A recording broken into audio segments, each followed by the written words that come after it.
NBC 29 begins with breaking news at 11. The Augusta County Sheriff confirms detectives are on the scene of a homicide that happened at a home on Morris Mill Road. That is just west of Stanton. It's in the Churchville section of the county. We are hearing that deputies are searching for a suspect who shot a person inside that home. We have a crew on the way to the scene right now. But once again, the Augusta County Sheriff's Office investigating a homicide at a home on Morris Mill Road. Count on NBC 29. We'll have updates as information comes into our newsroom during this newscast, and of course, first on Twitter at NBC 29.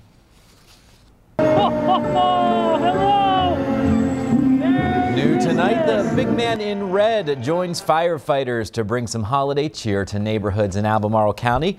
Crews from the Seminole Trail Volunteer Fire Department traveled Route 29 North for tonight's annual Santa Run, reminding families there to celebrate the holidays safely. NBC 29's Victoria Reslow has that story new at 11.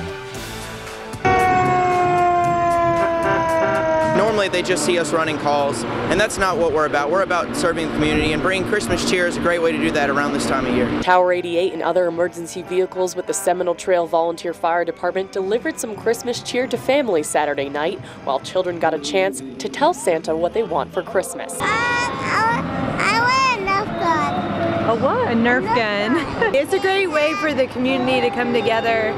Woodbrook neighborhood is awesome, and we love to support the fire department. It is absolutely amazing. This is our second year living in this neighborhood and actually getting to participate in this, and we love it. Firefighters handed out candy to children on the streets and collected canned goods for the Blue Ridge Area Food Bank. Merry Christmas! Oh, thank you very much! And that's just our way of giving back as well, just as we're giving back to the community. Really good to help those that can't really have the Christmas that they would really want. They say no matter what holiday you celebrate, they hope it's a safe one. Just really enjoy the season. It's a great time of year. That was Victoria Reslow reporting. The Seminole Trail Volunteer Fire Department wants to remind all of us as the holidays get closer to make sure that smoke detectors are working and to keep an eye on Christmas trees near hot surfaces. Tonight, holiday wreaths are placed on the graves of service members laid to rest in Stanton.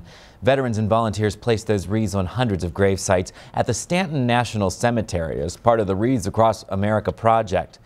The event aims to remember those who gave their lives for their country and to teach the next generation what it means to make the ultimate sacrifice.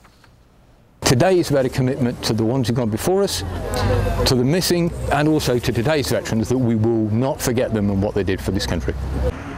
Wreaths Across America is now in its 11th year as a nationwide observance organized by the Civil Air Patrol. Charlottesville's McIntyre Park hosted its first Wreaths Across America event. 7 wreaths were laid in front of the flags at the Dogwood Vietnam Memorial to symbolize branches of the military. The service was organized by Mission Barbecue, Monticello Motors, and the American Legion Post 74 from Keswick. Organizers say it's important to remember that America's freedom comes at a price. Freezing rain forced the cancellation of the opening ceremony for the Wreaths Across America event at Arlington National Cemetery today, but 44,000 volunteers still showed up and the laying of wreaths went on as planned. The project started when a wreath maker in Maine donated just 5,000 surplus wreaths to the cemetery. 245,000 wreaths were placed on graves today at Arlington. The slick conditions kept emergency crews busy in Waynesboro this morning. They responded to 35 crashes or disabled vehicles just between 5 and 10 a.m., including this accident on 4th Street. Waynesboro police say no one is seriously injured. A winter storm stretching coast to coast is causing traffic and travel nightmares on this last weekend before Christmas. At least 3 people have died from weather-related crashes. NBC's Chris Pallone reports. Tonight, brutal winter weather is causing heartache and headaches across much of the country. In Baltimore, cars and trucks are still being pulled from I-95, where a 55-vehicle pileup and a fuel tanker explosion killed at least 3 people. Police in Maryland say icy roads have caused more than 300 crashes. It's a similar story in Indianapolis, where hundreds were trapped overnight in their cars after weather-related crashes caused highway gridlock. I've been here for about 9 hours now, so haven't really moved. The drivers even chose to drive the wrong way to an exit ramp to get out of the traffic jam. It's been unlike anything I've ever seen in my 14-year career. And it's not just the roads. From the Southwest to New England, much of the country is being battered by early season snow and ice. Saturday, airlines canceled nearly 2,000 flights and had more than 4,000 delays. It's amazing. Just a nightmare. The snow is joined by Arctic air in places like Minneapolis and Chicago. The Windy City facing a Sunday high temperature of 2 below zero. It is brutally cold. I don't know if you ever could be ready. I hate winter. It was an afternoon of digging out in the suburbs north of Boston, where a blanket of fresh snow arrived 4 days before the official start of winter. Chris Pallone, NBC News, Tewksbury, Massachusetts. The 5th annual Big Giveaway Coat Drive in Charlottesville is keeping people warm through these cold winter months ahead. More than 200 coats, gloves, and other winter wear were available for people to sift through at the First Baptist Church on West Main Street. The event came together as a way for the church to give back to the community. We see this every single year, and it's just really a beautiful thing when the community can come together. We've had donations from literally all over the city, the county, the area as a whole, just for people to give back to those in need. Organizations start collecting these winter items months in advance. If you're interested in donating to next year's coat drive already, you can contact the First Baptist Church. NBC 29 covering Virginia tonight. The 3 men running for the 22nd District State Senate seat will face off in a candidates forum less than a week before the special election. Hampden-Sydney College will host the forum on Wednesday, January 4th at 7 p.m. It will be moderated by a senior staff writer from the Farmville Herald. That newspaper says Democrat Ryan Washington, Republican Mark Peake, and Independent Joe Hines have all agreed to participate. The special election is set for January 10th. A group of Mary Baldwin University alumni is voicing support for the school's decision to go co-ed. The university announced last month it will enroll male students in a new residential college program starting in the fall of 2017. That decision outraged some students and alums, even led to protests and different things there, petitions online.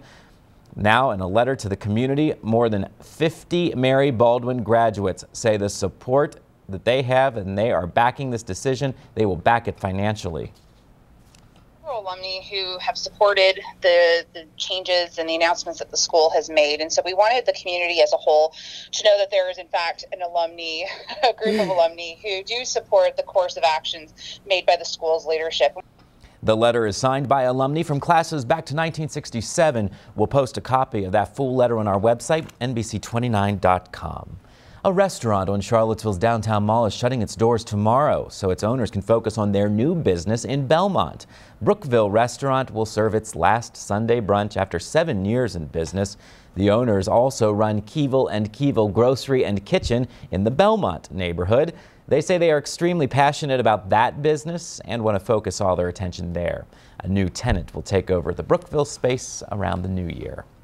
The Christmas spirit is in full effect at Gypsy Hill Park in Stanton. Tonight, we will listen in to the sounds of the season at the annual caroling in the park. And we're going to be seeing some gusty winds here, folks, overnight into the start of our Sunday. Also, that's coming with some warm temperatures as well, with showers likely as a cold front moves in. That'll bring back a winter chill as we start next week. The details on your 7-day coming up. And the Virginia men's basketball team is on the court against Robert Morris. We'll have highlights and post-game reaction later in sports. NBC 29 is on the seat of that breaking news we told you about at the beginning of the newscast. You are looking live at the scene of a homicide investigation that's going on right now in Augusta County. This is in the 3300 block of Morris Mill Road. That's just west of Stanton in Augusta County. You can see the lights coming on there for a sheriff's deputy's car. We just saw several sheriff's deputies rushing into the scene there. We are told that one person was shot and killed inside this home on Morris Mill Road earlier this evening. We are also told just moments ago by the sheriff that they're in the process of obtaining an arrest warrant for a man who is a suspect in this. We don't know if that person is in custody at this time, but once again, we continue to follow this breaking news, a homicide investigation, one person killed in Augusta County. We will update you throughout the newscast. Now, as we cover America tonight, President-elect Donald Trump visited Mobile, Alabama today, marking the final stop of his victory tour. The president-elect thanked the people of the South for his election victory.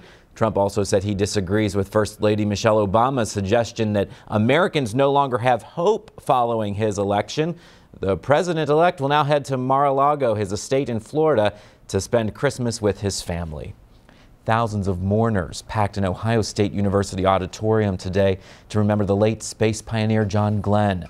About 2,500 people gathered for a celebration of life for Glenn, who became the first American to orbit the Earth in 1962. Vice President Joe Biden choked up while speaking about the late space hero and former U.S. Senator, his friend of more than 40 years. Speakers praised Glenn for his love of family and country, integrity, and optimism. Folks from around the world in all walks of life remember and honor you, Dad. You lived many lives in one life with honesty, grace, belief in our country, and the honor of public service. Glenn served as a long-time Democratic senator from Ohio. He died December 8th at the age of 95. The Virginia men's basketball team is on the court against Robert Morris. Plus, the Albemarle boys are hosting Atlee. We will have the highlights next in sports.